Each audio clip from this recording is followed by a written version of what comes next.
Okay, so this is one of my redstone contraptions that I designed myself. It's a replica of rock, paper, scissors. Basically, the way it works is take one of these items,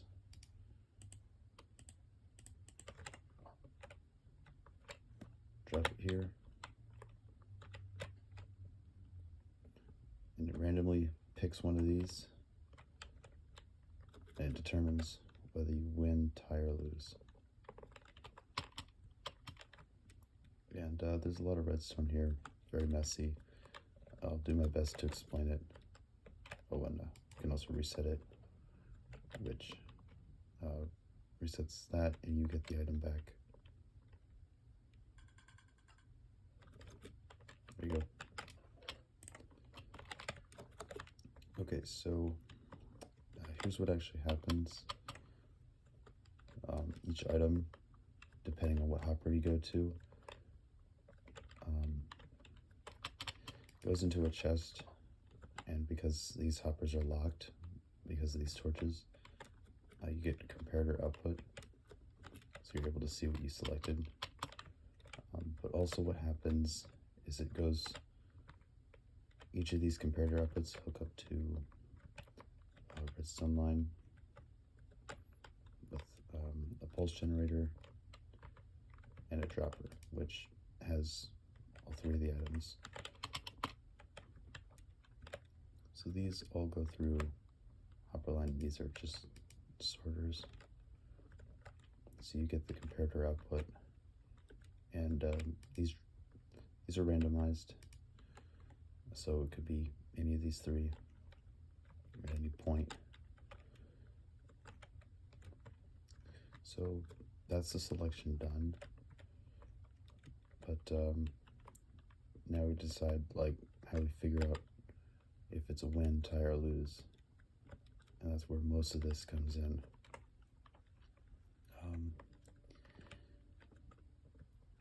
Basically, the way I figured out I would do this is I would assign each choice a numerical value. So rock would be 1, paper would be 2, scissors would be 3, and I would hook up each input to a binary subtractor, which is what this thing is. I basically just made a truth table for the output and whether that would be a win, tie, or loss.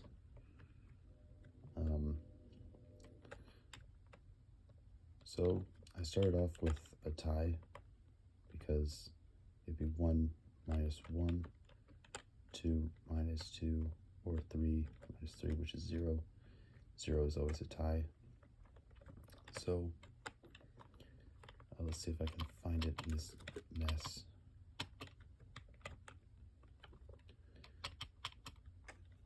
So here it is right here.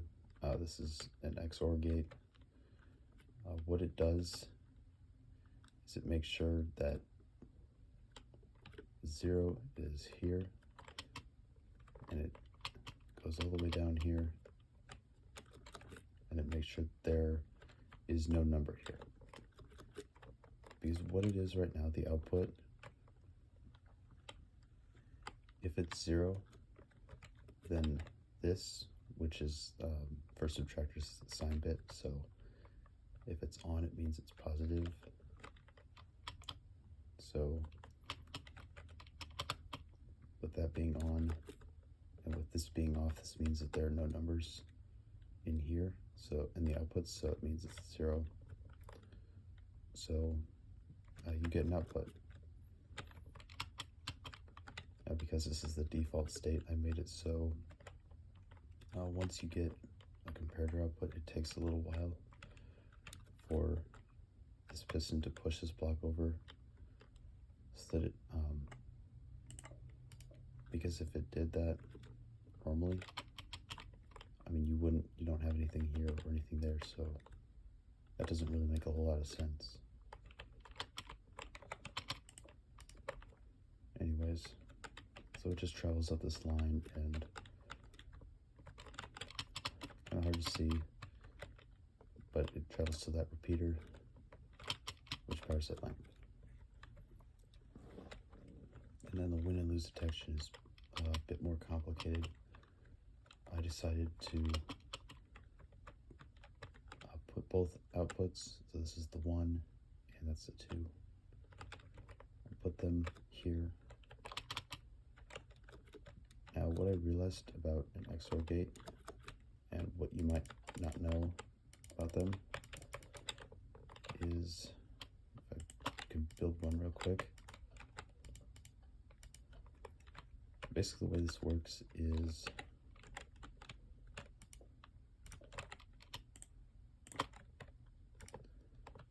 these are 2 inputs, that's the output. Basically,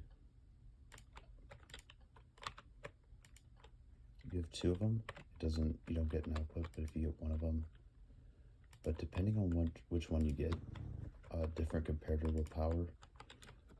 So the way I made this work is, if the 2 is powered, it powers, no, that's the 1, excuse me.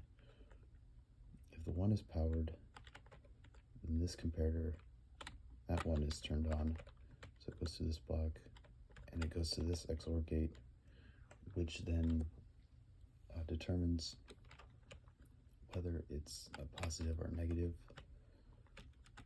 And then if it's a 2, which means this one's on, that means that comparator is powered.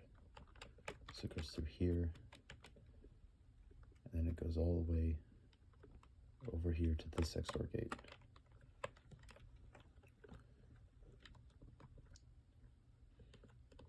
So that's how I would decide for positives. The way I did it for negatives, because the subtractor represents negative, it can't actually do negative subtraction. So like it can't accurately represent 2 minus 3. So the way I did it was I just inverted the signals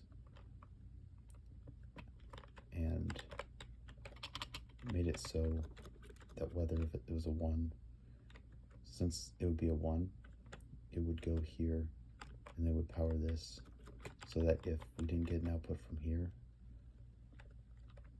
we knew it was a negative 1.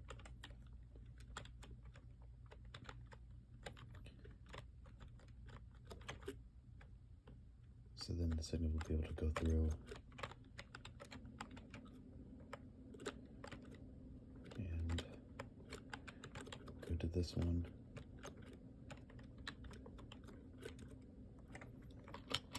And then same thing for this one. When the 2 is used, or when there is a 2, it hooks up to this, and if you don't get an output from here, you know it's a negative number, so you'll get an output from here, and it'll go all the way up here.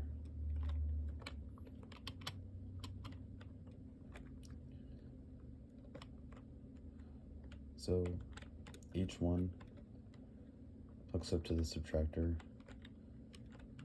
This one's rock, so it goes, and it just goes to this one, which represents 1. And then paper goes up to 2, and then scissors, it goes to 1 and 2, making 3. So that is the way I made all this work. And then the reset button isn't actually that complicated. There's just a redstone line that powers 2 different things. The first one is a line here.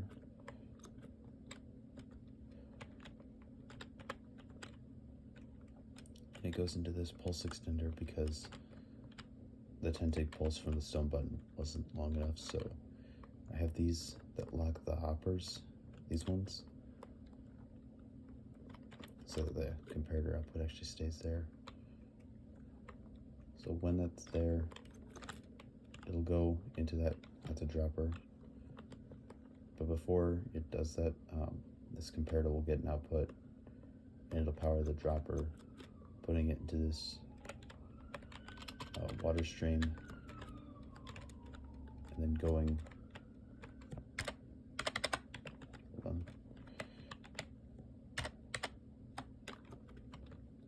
back to this dropper.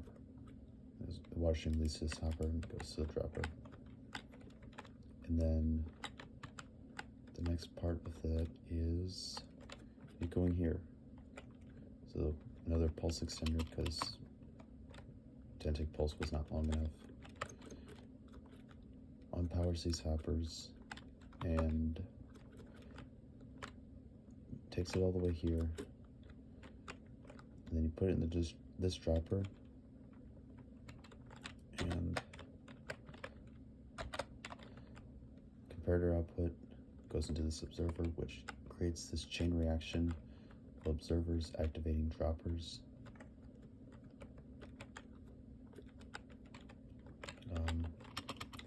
That's pretty much how it works.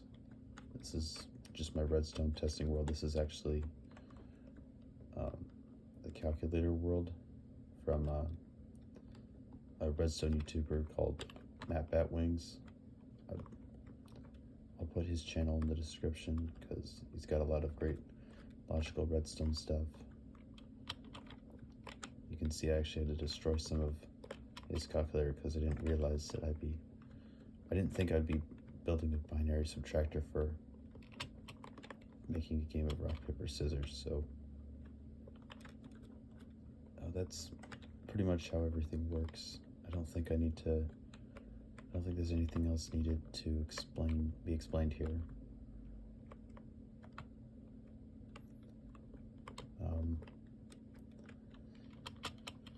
I'll put a download link. I don't know if I can make a world download for this, but if I can get it to work, I guess I'll do that.